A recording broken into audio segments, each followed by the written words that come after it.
अमृता, काय आजचं अक्षर कोणतं आहे? तर मराठी वर्णमालेची जी आपली चविष्ट सफर चालू झालेली आहे त्यातील आजचं अक्षर आहे ह. चला तर मग रेसिपीला सुरुवात करूया. हे आहेत हुलगे, 1 वाटी हुलगे घेतलेले आहेत. त्यानंतर 1.5 वाटी तांदूळ आहे आणि त्यामध्ये थोडेसे मेथ्या घातलेल्या आहेत आणि पोहे. आता तांदूळ, मेथ्या आणि हे जे कुळीथ आहे किंवा हुलगे आपण म्हणतो ते मी एक 7 ते 8 तास पाण्यामध्ये भिजत ठेवले होते आणि पोहे काय केलेत आता थोडेसे फक्त भिजत ठेवले होते. आता हे आपण सगळे मिक्सरमध्ये बारीक करून घेऊ. तर आता हे मी रुबवून घेतलेलं आहे, सगळं मिक्स केलेलं आहे. आता आपण हे 7 ते 8 तास असंच रुबायला ठेवूया.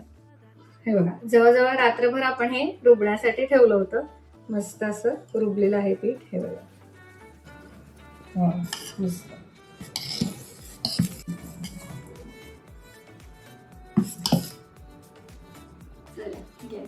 आता मी काय करते, जेवढं मला पीठ आत्ता वापरायचं आहे ना तेवढंच एका वाटीमध्ये बाजूला काढून घेते आणि त्यात आता मीठ टाकून घेऊया. तेल लावून घेते तव्याला.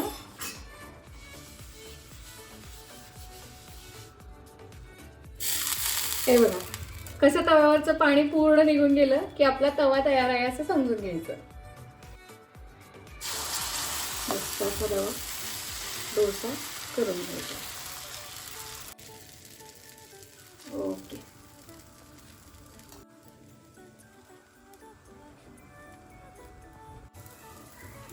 हे मस्त असा आपला डोसा तयार झालेला आहे. इझिली निघतोय छानपैकी. आता काढून घेऊ.